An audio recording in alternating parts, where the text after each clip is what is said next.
When you think about your user and their experience on Facebook or Instagram, think about what is going to stand out. Think about who they are, speaking to them in the right way, and then grabbing their attention with a captivating image or headline, something that's going to grab their attention and then also entice them to take that action that you want them to take.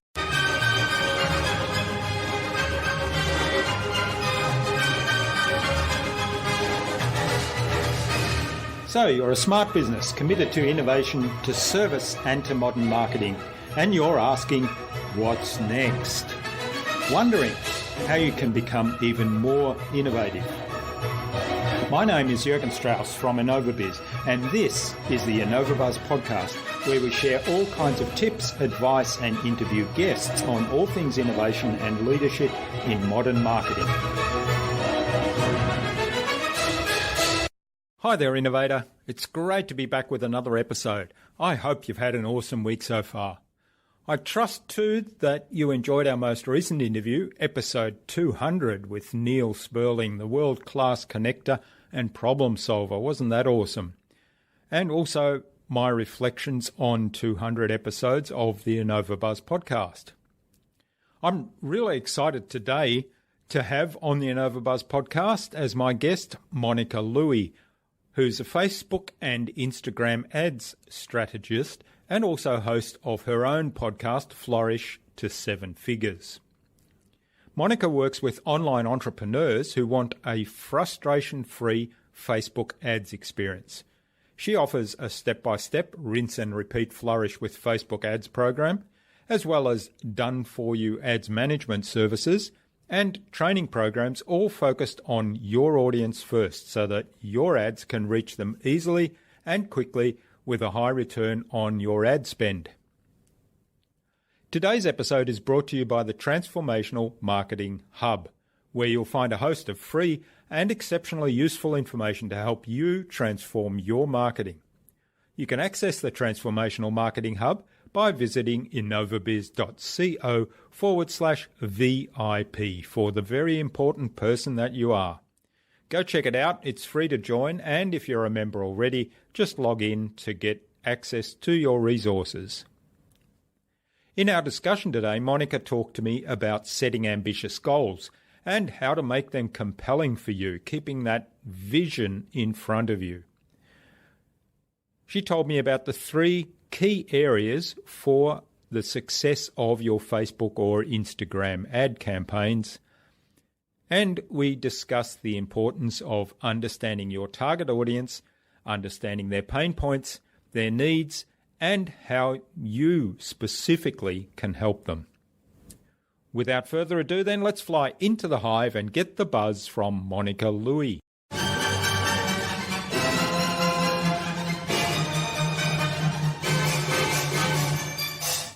Hi, I'm your host, Jürgen Strauss from InnovaBuzz, and I'm really excited to welcome to the InnovaBuzz podcast today, all the way from Camas, Washington in the USA, Monica Louie, who's a Facebook and Instagram ad strategist, and she's also host of the Flourish to Seven Figures podcast. Welcome to the InnovaBuzz podcast, Monica. It's a great privilege to have you here as my guest. Oh, thank you. I'm so excited to be here. Thank you for having me. Kayla Sloan, who was our guest on episode 186 of the InnovaBuzz podcast, suggested that we interview you and introduced us. So a big hello to Kayla. Yes. Hi, Kayla. Thank you. Monica, now you help businesses and people build ads that connect with their audience and win their attention and trust and have them taking action to work with you. So with the business that is doing the advertising. Now, I'm really looking forward to learning more about that today. Facebook ads and Instagram ads and all things advertising. But before we get on to those things, tell us a little bit about your background. How did you get to where you are today, and what were some of the pivotal moments in that journey? Sure. So I actually started off, with my corporate career, as many of us do after college, and started going down that route. I thought that I would work at that company I was working at for 40 years or so until I was ready to retire. And I thought I'd get really good at that one thing.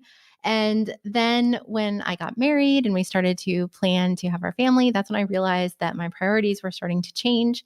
And commuting and the 50 plus hour work week just wasn't falling in line with my goal of spending time with my new baby. So when my husband and I got married and we had our son, that's the first time that I realized that I wanted more flexibility in my schedule, that I wanted to have more control over my schedule.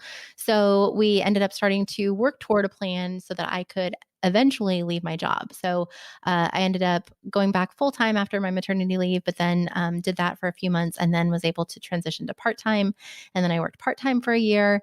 And we were trying to be really smart about building up our savings and preparing for me to leave my job. And by the time that I had worked part time for a year, my husband had gotten a promotion and we kind of were looking at the numbers and we felt like everything was kind of falling into place, that it was a good time for me to leave. And also, I was pregnant with our daughter by that time. So I ended up leaving my corporate job in May of 2013. And, um, we were just really trying to be smart about it. And we felt very nervous, though, about going from two incomes down to one. Because it was only a few years after the Great Recession, and we just felt very vulnerable and intentionally making that choice. So a couple months in, we realized that our savings that we had built up had started to dip ever so slightly. But with me being pregnant and me wanting to go down this path of being home with my kids while they were little, we just knew that I didn't want to go back to or have to go Mm. back to my job. So I ended up diving into the personal finance world, and that's where we learned about families who were similar to ours, who were not just staying afloat with their finances, which is what I was trying to figure out, but who were also paying off massive amounts of debt really quickly. And so we got inspired to pay off all of our debt. And so we decided that if we, didn't have any debt, including, so we had student loans, we had a home equity line of credit, and we had our mortgage, that if we didn't have any of that debt hanging over our head, then we would feel so much more in control of our finances.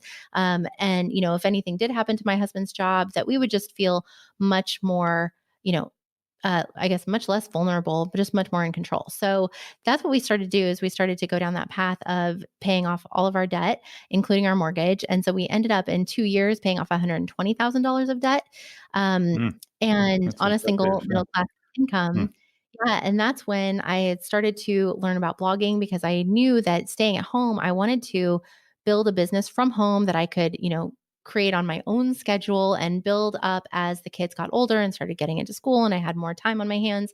And so that's when I started learning about blogging and online business. So with that, since we were having this incredible story of paying off this debt really quickly and people were asking us how we were doing it, I ended up starting my personal finance blog in 2015. And from there, I just fell in love with the online business world. And that's when I learned about Facebook ads. So by the end of 2016, I ended up selling my blog because I had done my own Facebook ads and people were starting to reach out for my help with their Facebook ads. And we were getting really great results with all kinds of different campaigns. And I was working with all different kinds of clients at that point. So at the end of 2016, I sold my blog and transitioned to doing Facebook ads coaching and consulting. And then I built my online course in 2017 and then started growing my ads agency at the end of 2017.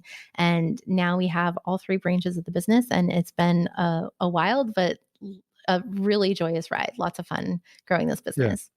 Yeah. Isn't it wonderful in this day and age that people can make those choices to be at home with their family, raise a family, and spend that time with their family, but at the same time, develop a business that kind of doesn't interfere with that. It's not okay, I have to go to the corporate 9 to 5 and I might have to stay later to finish the work I'm doing or attend meetings, or I might have to travel a lot and be away for weeks on end, which was my corporate story.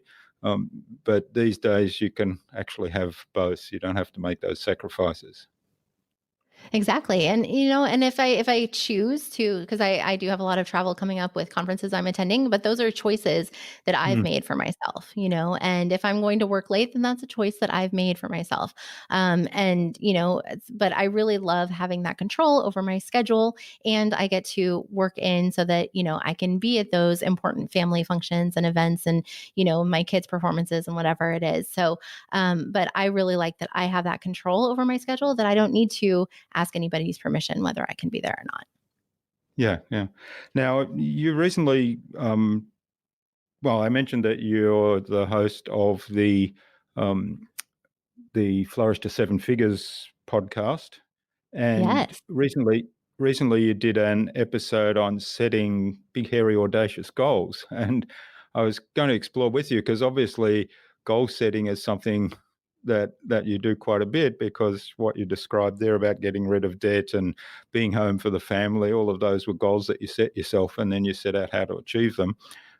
We've just come from a business retreat in Fiji where we've set up plans for the next 12 to 18 months for a bunch of businesses about achieving awesome results, and goal setting was a big part of that. So I'm interested to learn from you how you kind of approach the goal setting. Yeah. So I mean, I started off with, developing SMART goals. So specific, measurable, actionable, realistic, time bound goals. But now, I mean, I really like to dream big. And so setting those big, scary goals. So I like to just, think about what is possible and can I make it possible? And it might seem impossible right now, but if I don't push myself, to try and make the impossible become possible, then I know that I'll be limiting myself. If I try and set a safe goal that is realistic, then I know that's the fastest way to limit my potential. Mm. And I really think that, mindset has a lot to do with it. That if we allow ourselves to dream big and think about, all the possibilities of what we could possibly achieve, or even just get creative with what is possible, what is there a way that we can make this happen? Then when we start to ask those kinds of questions, and that's where we can get really creative as to how, it might sound crazy at first, but how we can actually make it happen. And so I think that shooting, the saying, shoot for the moon, because even if you miss, you'll still land among the stars. I absolutely love that. Because I think that's so true. With our debt freedom journey, we decided that we were going to pay off $320,000 of debt in 8 years on a single middle class income, and we didn't even stop to do the math and figure out, well, how much, how much debt is that per year, and Mm. is that realistic? Do we have that much left over? And we certainly didn't. But because we set that huge audacious goal, then that allowed us to get creative as to what we could do to at least start to build momentum toward that goal. And we decided that, even if we didn't hit that goal, if it took us, 10 years or 12 years even, that we would still be a lot farther having, been shooting for that big audacious goal than if we were to just kind of continue to go through the motions of what we thought was realistic. Yeah. Yeah, what I really love about that is you start with the end in mind. So paying off 320,000. So you don't start with, well, how much can I pay off? What does the maths look like? What do we have spare from the day-to-day living expenses that we can pay into debt? You start off at the outcome and then work your way back. Okay, what do I need to do, or what do we need to do to get to that outcome? Yeah, and then absolutely, like, know also that you're not going to know every step of the way, especially with a big goal or a long-term goal like that. You're not going to know every little detail of how that's going to happen. You can start with maybe a general idea of the path you might take, but just know that life always has its, turns and surprises. And when we started off with that goal, I mean, there were opportunities that came our way that we couldn't have foreseen, that allowed us, allowed my husband to work extra overtime so that we could bring in more money faster, that helped us toward that goal.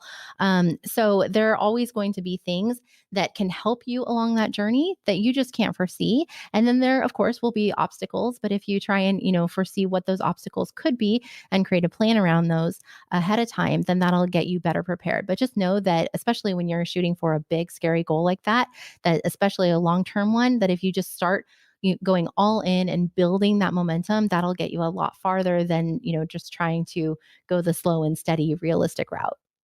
Yeah, yeah. And so being flexible is really key there. Is what I'm Absolutely. taking away from that. Yeah, Absolutely. and open to possibilities, obviously. Um, I'm interested. How do you kind of keep the goal that you set for yourself? How do you keep it compelling, and how do you visualize in your mind what the outcome looks like? So that, because when you do have those setbacks, this happens to all of us. You kind of get a little bit demotivated, frustrated, and some people get derailed from going towards their goal at that point. So how do you keep it compelling and keep a kind of a vision of what the outcome looks like, so that when you do have those setbacks, you say, well, that's all right. I'll just adapt, whatever it might be. I'll do what it takes and move forward. Yeah, I mean that's going to happen, especially for a long-term goal or something that like it feels like it really is completely out of reach, that you might not be as far along as you thought you would be at this point. So keeping your eye on the prize, beginning with the end in mind, and thinking about what life will be like once you hit that goal, really getting a clear vision of what achieving that goal is going to allow for you. And so having that compelling why, reason why it is important for you to achieve that will help you keep focused on the outcome. But then also, something that I really like to do is to look at how far we've come. So, especially when we were getting out of debt, I would track not only how much debt we were able to pay off each month, and sometimes, we were able to put a big payment towards the debt, and other times we just paid the minimum amounts that we had to.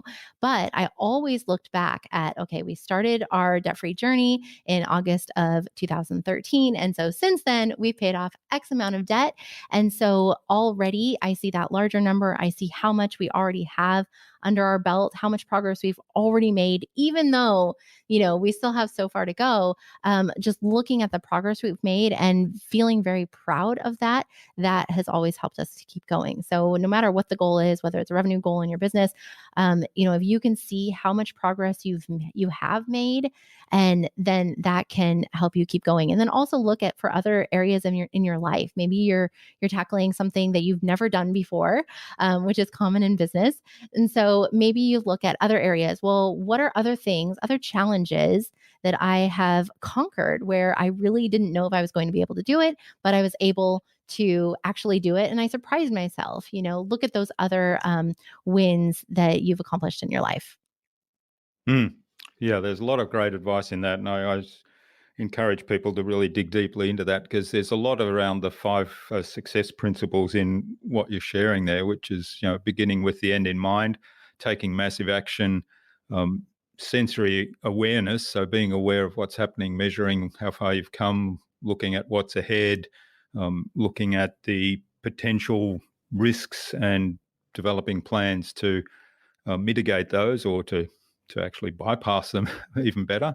And then having the behavioral flexibility to take those opportunities or change direction where it's appropriate. And then the whole idea of the psychology and physiology of excellence, which is what you talked about in mindset. So, it's all encompassed in that. So thanks for sharing your philosophy on goal setting with us. So I'd like to move on now to your other area of expertise, which is Facebook ads and also Instagram ads. I'm sort of keen to learn a little bit more about Instagram ads as well, because I think Sure. Instagram seems to be a platform that's growing in use and opportunity at the moment.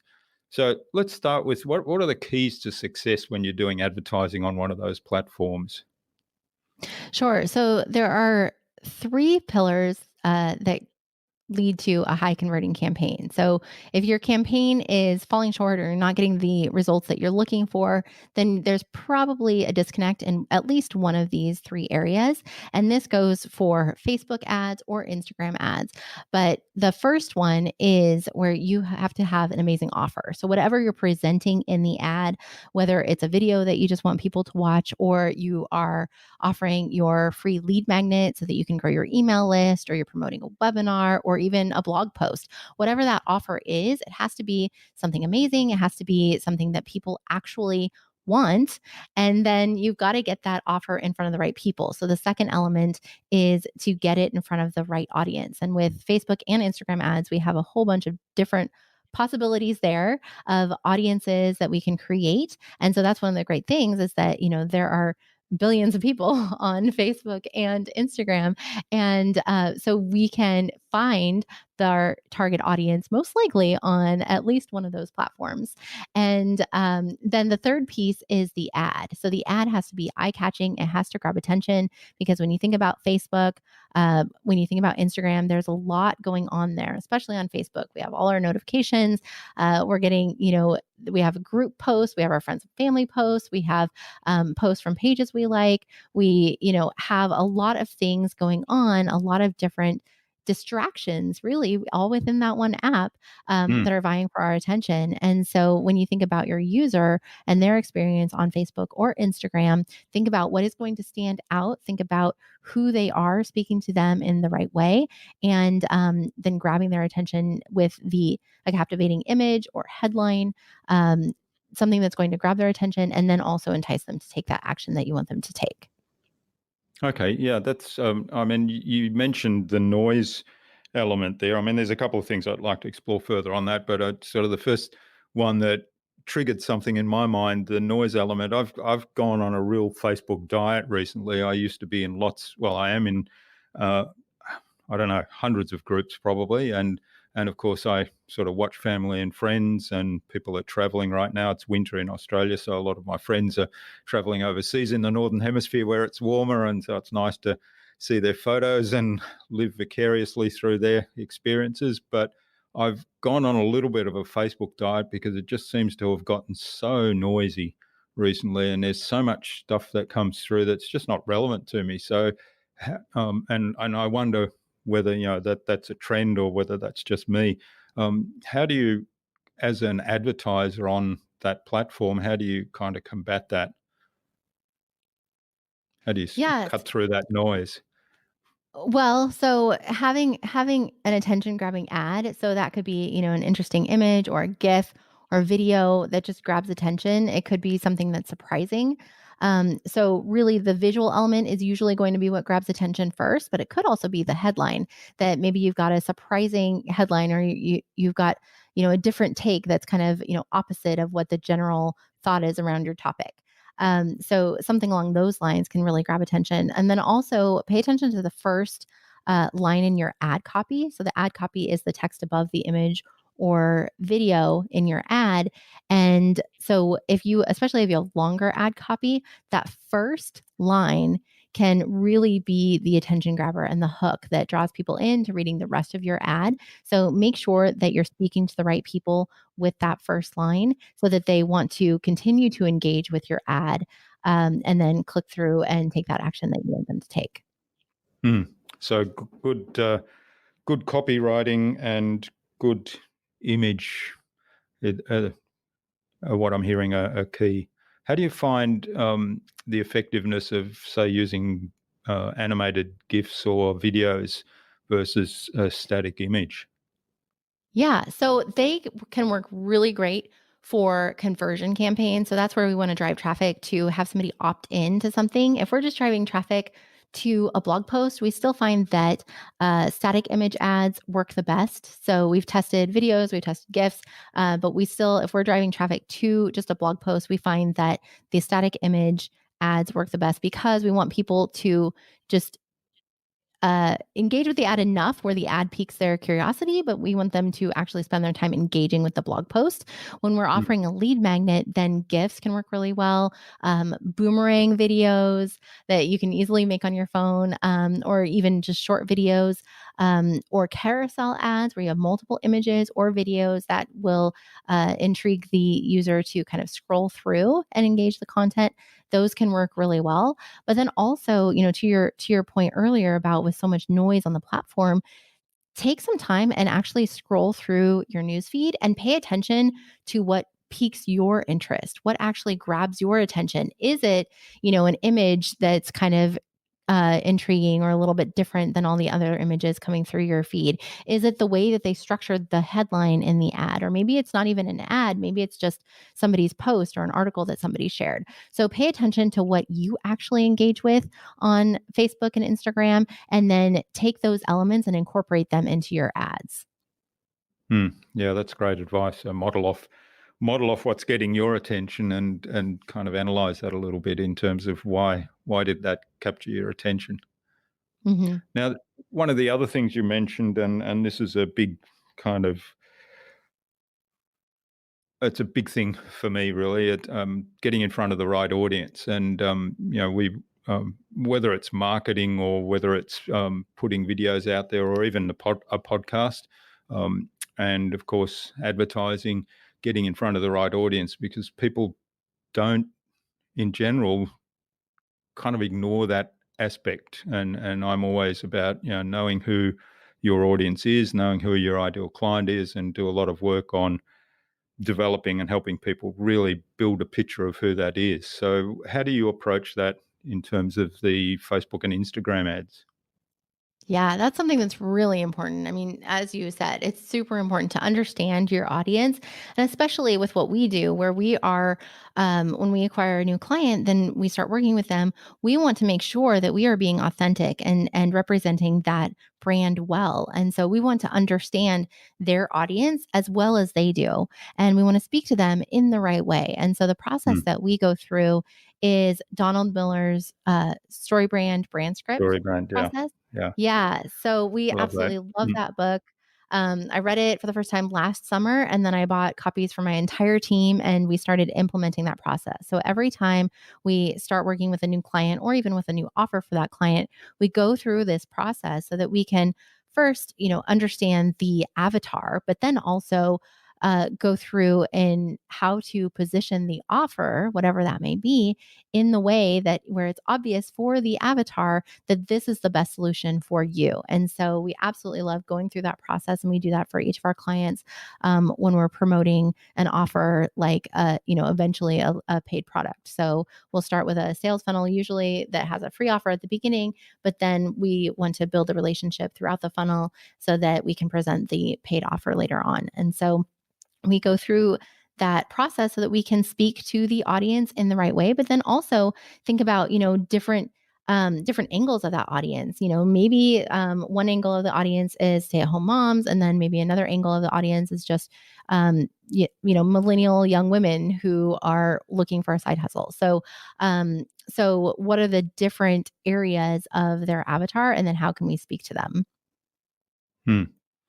Yeah, yeah, I love the story brand process by Donald Miller. So we'll have a link to his book in the show notes, because that's something that I make use of quite a bit. We've adapted it a little bit, but it really is a good framework for understanding the ideal audience, but then building a message that will actually compel them to take some action, actually resonate with them, and yeah, get Yeah, and then attention and get action from them.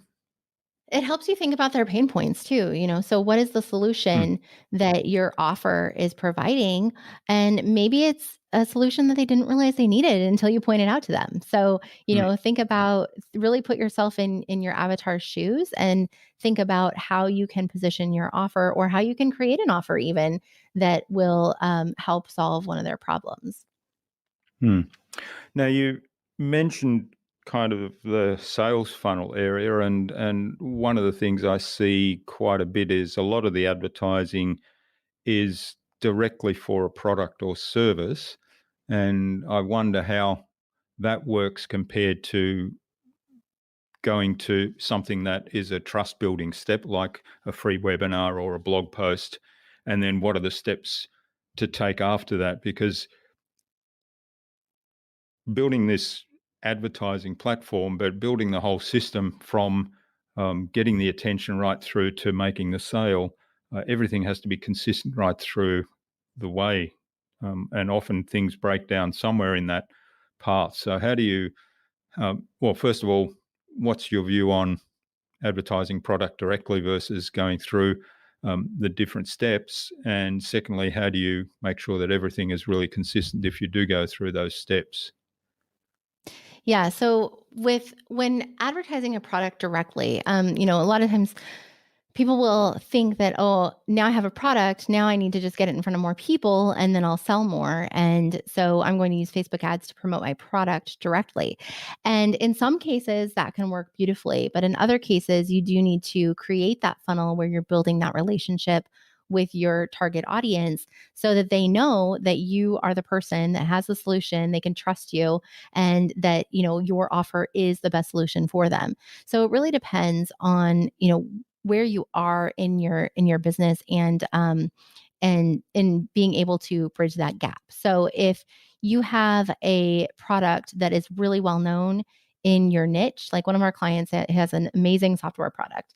It's really well known in his niche, and it's just super high quality product. He has thousands and thousands and thousands of happy customers. And so we have found that we don't need a long sales process or sales funnel Mm. in order to make sales with ads. We generally have the best success with retargeting his warm audiences already, who are already showing an interest in his product. They're already checking out his sales page for his product. And then we bring them back to the sales page with the ads. And so that has worked out beautifully. We've been working with him for well over a year now, having great results with that strategy. I worked with another client where he has a really engaged, highly engaged, warm audience, large warm audience.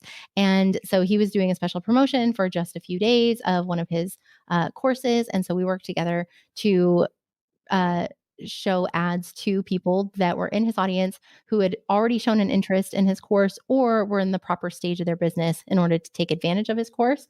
And so we were very selective in the audiences that we ran ads to, and we were able to have a great return on investment to use ads at a low ad spend to make sales for his course during that 3 or 4 day window. So that can work really well when you've already done the work up front to build that audience. People already know about you and your product and are already showing interest. But in most cases, what we find works the best is that we do need to get in front of people and build up that relationship and establish that know, like, and trust factor. And so we can do that with a sales funnel. So that can be with a start of a free offer. So we offer a free webinar in some cases. Sometimes it's a video training series. Sometimes it's a live training series. Sometimes it's, a PDF download, something where we're giving them that quick win. We're going to establish our expertise and that we can help them solve this problem and build the relationship with them before we actually present what the paid offer is. So we start to build that relationship.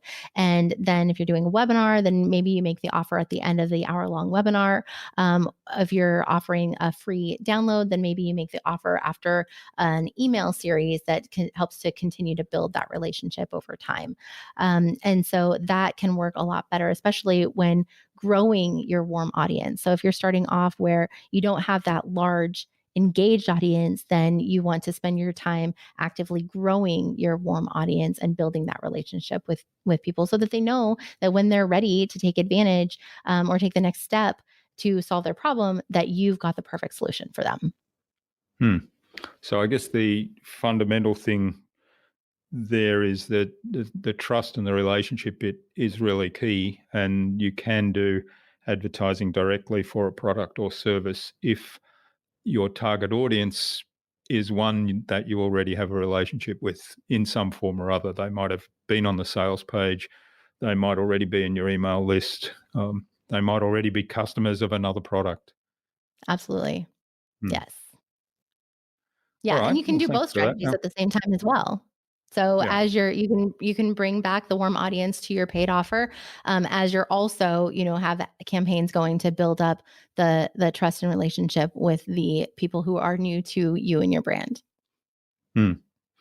All right. One of the things that I know you're very strong on is looking at the return on investment of the ads and the strategy. And so I'm curious, what would you say is a good conversion rate for an ad in terms of click through, but then actual conversion to a sale? That really depends on a lot of different factors. So, what is the price of the product? I mean, we're always looking at, what is the return on investment or what is the potential return on investment?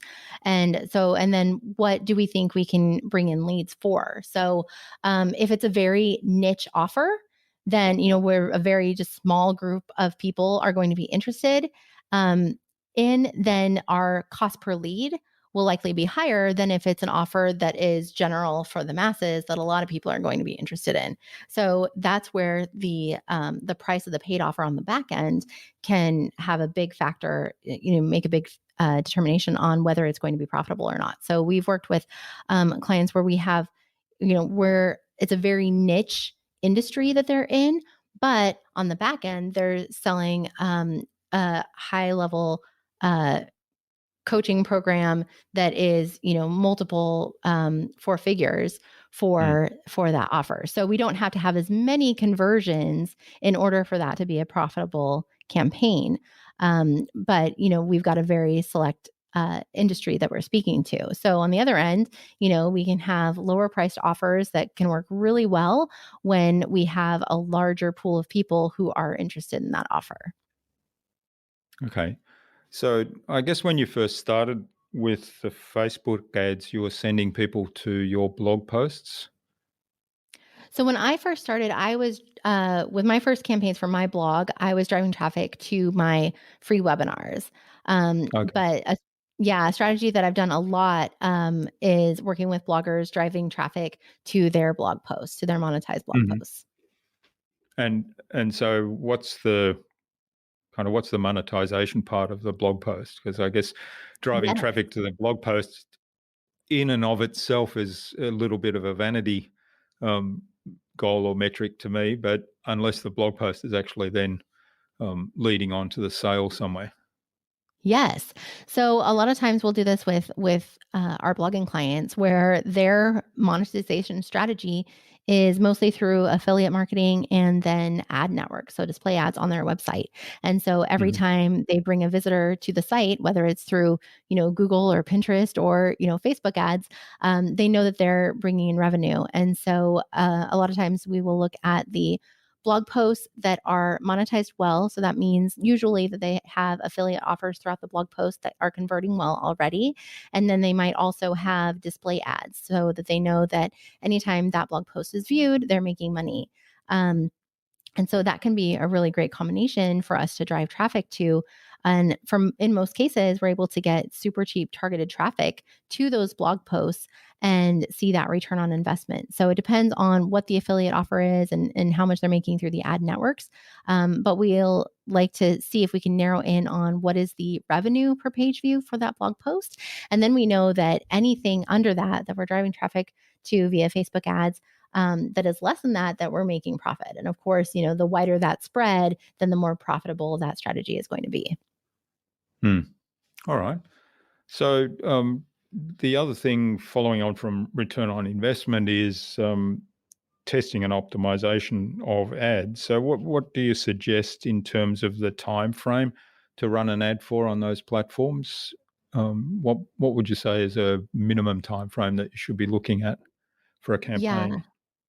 I like to start tests and let them run for at least 3 to 4 days before making any changes or judgments on whether or not it's performing because the algorithm needs time to really learn, to gather data and learn about who is engaging with the ad, who's actually taking the action that we want them to take.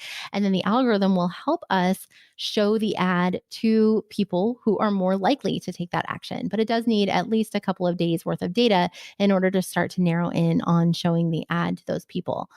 So we obviously, when we're creating the campaign, we will select which audiences we want Facebook to show the ad to.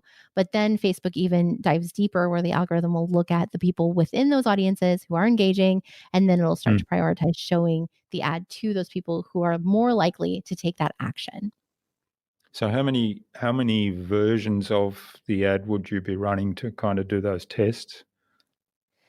So that depends on what the client's budget is. So we will work with clients with a variety of different budgets, but the more that we have to work with budget wise, and the more tests we can run up front, and then the faster we can learn and get going. Mm. But I've got students in my program who start running ads with $5 or $10 a day. So even if you have a small budget, if you're just, starting to learn about Facebook ads and you just kind of want to test the waters, you can get going and start getting great results with as little as $5 or $10 a day. For my, clients that hire us for ads management, then we generally like to start off with larger budgets so that we can, dive in and get some more tests under our belt. But when working with limited budgets, I usually like to start by testing a variety of different audiences first with one version of the ad. And then I'll take my learnings about which audiences resonated with the ad. And then I'll take my best performing audiences and then start to test different versions of the ad from there. Mm. Okay. Now with Instagram, I'm not familiar with Instagram advertising yet.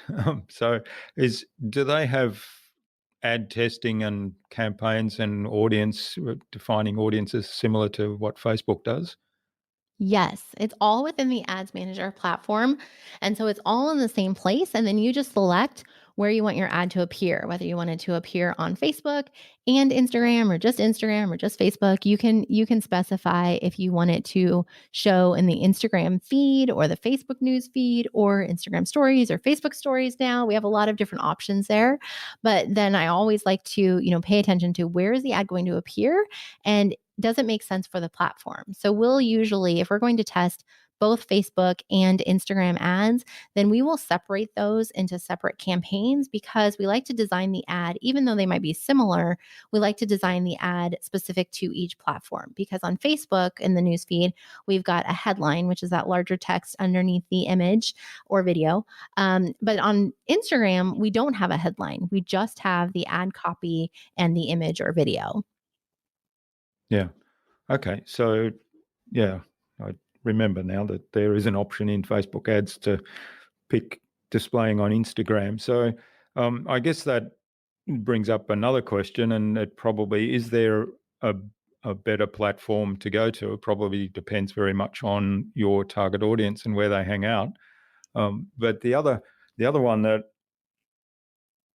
I'm curious about is the use of stories versus just the feed. Yes. What's your take on that? So to answer your first question, it definitely depends on which platform is going to work best. It definitely depends on where your audience is hanging out. I mean, with most brands that we work with, we know that their audience is on Facebook, and then it's a question of do we also think that they're on Instagram? And sometimes we might be surprised that we might think that, oh, this is going to do great on Instagram and then it doesn't, or the other way around where we're like, well, let's test Instagram and see. We're not really sure if the audience is there, but let's test it. And then we can be pleasantly surprised.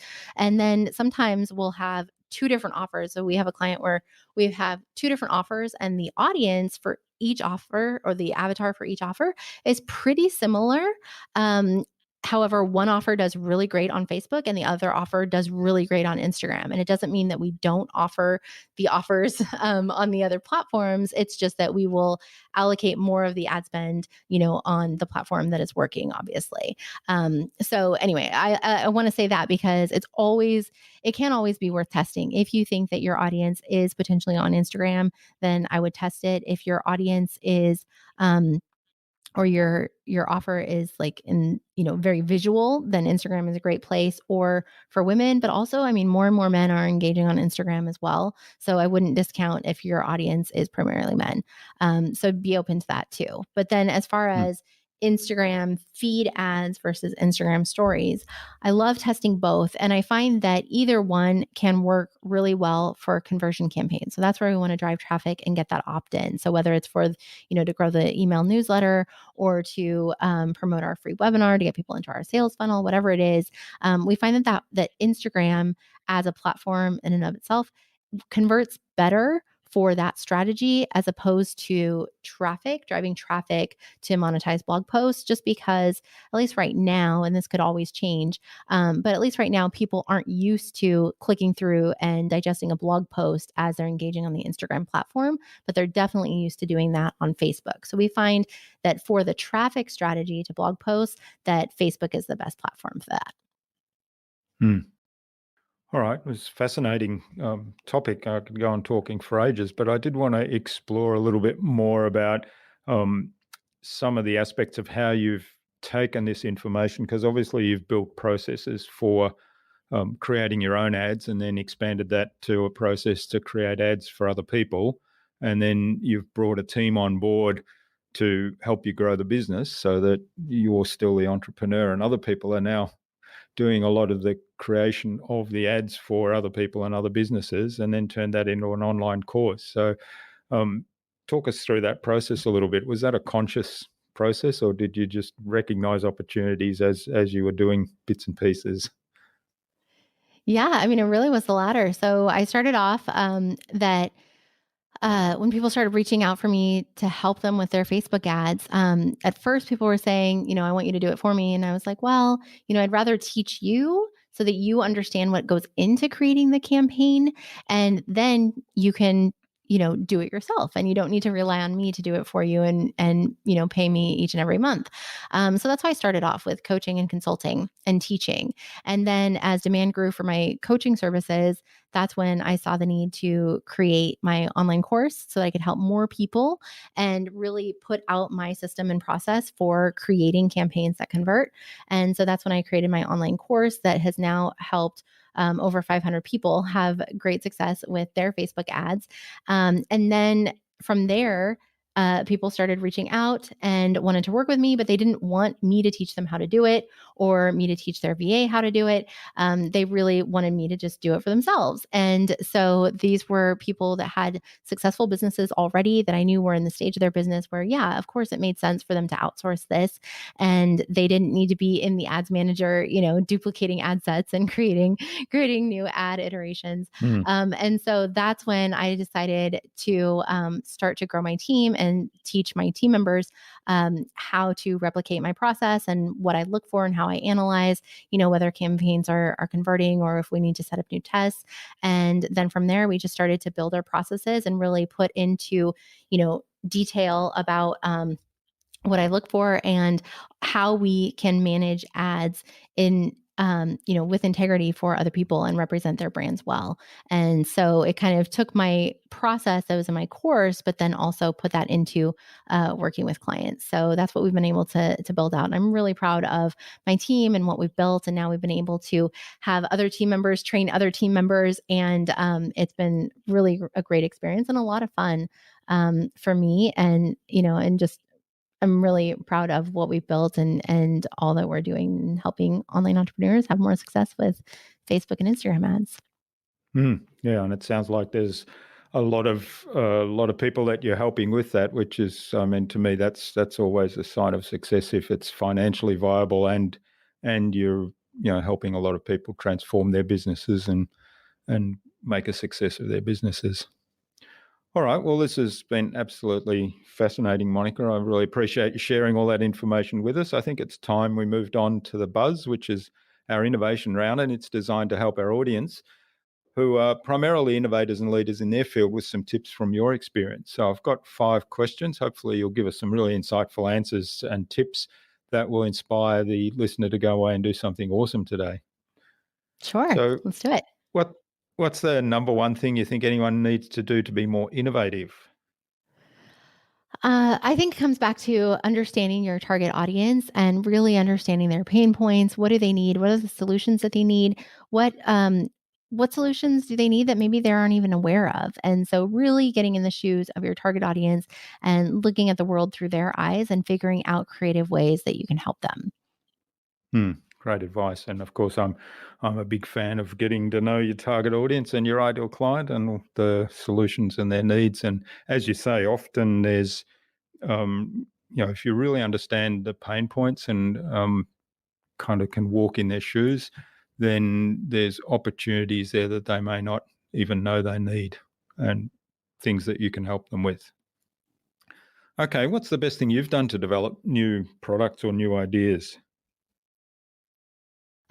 So I love reading books. I love listening to podcasts. I love learning, but I also know that in order to develop new ideas, that I need space to think and process and think about the solutions that I can help my students and my clients with. So making sure that I have thinking time has been really helpful in order to come up with those new ideas. Hmm. Is there anything specific you do to give yourself that space for thinking time? Well, I've been so used to that when I'm driving or getting ready or eating lunch that I will always have, a podcast or audiobook playing. And Mm, so I've just begun to be more conscious and aware that, this could be some good thinking time for me to think about those creative ideas and solutions that I can share, on my podcast or with my students or with my clients. And so I've just become more mindful of giving myself that space. mm. All right. Well, what's one of the resources that you use most often? Oh, for anything specific or just Just in your business or, yeah. well, one resource that we use all the time is Zoom for meetings, so client meetings, team meetings, and then also I'll give you another one, Asana. So that's our project management tool that where we keep everything, every little detail in the business. We keep it organized in Asana. Hmm. All right. Well, we use both of those here as well, so I'm familiar with those. We'll have links to those in the show notes, of course, so people can check them out. Um, what's the best way to keep a project or a client on track when you're working with them? Yes. So we have a checklist to start when we start working with a new client. So that helps us keep all organized, that we are getting all the information, details, assets, anything that we need to get going with the ad creation, and then also deadlines. So we let the client know that if we've got, a firm deadline that we need to get this campaign up and running, so for their next launch or something, that we have specific deadlines on where we need the information from them. Hmm. Okay, that's good. I love checklists. And Asana, in a way, is built on checklists in some ways. Yeah. Yes, yes. All right. What's the number one thing anyone can do to differentiate themselves? So I think niching down, getting very specific with who it is you serve and how you serve them. And so since I started off in the personal finance space with my own blog, when I started doing Facebook ads, I mean, I just kind of happened to do this by accident where I started off working with personal finance bloggers since that's who I was and that's where my network was. But that really helped me to get very clear on how to best serve those clients. And then once I was and then that also through word of mouth, my business was able to grow really quickly in that space. But then also that helped me to build up the confidence. And so once people started reaching out that were outside of that niche, I felt confident that I could help them as well. Hmm. Yeah, that's great advice. And it's people are sometimes scared of niching down and narrowing their focus in terms of their target audience and who they can help. But I've found anytime someone does that, and anytime I do that, it actually expands the business, grows the business, gives it a spurt because we're just so focused on who we serve best, and then you seem to connect with more of those people just Yeah, by way of absolutely. what you're doing. Hmm.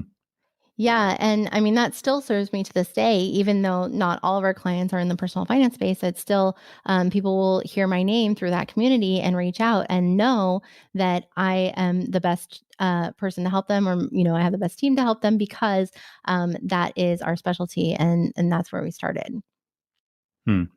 All right. Well, thanks for getting us through the buzz, Monica, and thanks for sharing your information today. This has been really great. Now, where can people reach out and find out more about you and maybe even get in touch to say thank you for what you've shared?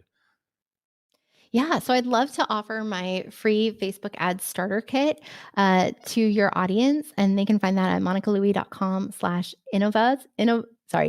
InnovaBuzz. InnovaBuzz. Yeah, Did that's I it. say it right? Yeah, And so they can find the free Facebook ad starter kit, and they can also find me through my podcast, Flourish to Seven Figures, and on Instagram, Flourish with Monica. great. Well, we'll have links to all of those places in the show notes so people can check you out and also get a hold of that free Facebook ad starter kit, which sounds wonderful. Yeah, thank Okay, you. now what's the number one piece of advice you'd give any business owner who wants to be a leader in their field and in innovation? So, being an industry leader means sharing your own ideas. So, make sure that you take the time to think of creative ways to explain whatever it is you teach. So, there, a lot of different people probably teaching, all the same things that you do, perhaps. But think about the creative way that you can teach it. And that's how you can really set yourself apart. Great suggestion. Yeah. So teaching other people what you know, but looking at a creative way to do that. Mhm. Wonderful. All right. Well, finally, who would you like me to interview on a future InnovaBuzz podcast and why? Oh, I think my friend Christina Nicholson would be wonderful. She is the media maven. She's got an amazing podcast, and she teaches businesses how to get free publicity and how to profit from that publicity. So I think she'd be a great fit for your audience. Sounds fascinating. So we'll reach out to Christina. We might get an introduction from you and get her on a future episode. Well, thanks again. Monica, this has been really wonderful. I've really enjoyed this episode and learned a lot more about Facebook ads and Instagram ads and how they fit together, and particularly, re-emphasized for me the importance of really understanding your audience and what they need and what you might be able to do for them and how to get through that noise in Facebook. So thanks again for sharing all that with us today. And I wish you all the best for the future, and let's keep in touch. That sounds great. Thank you so much for having me. This was an honor.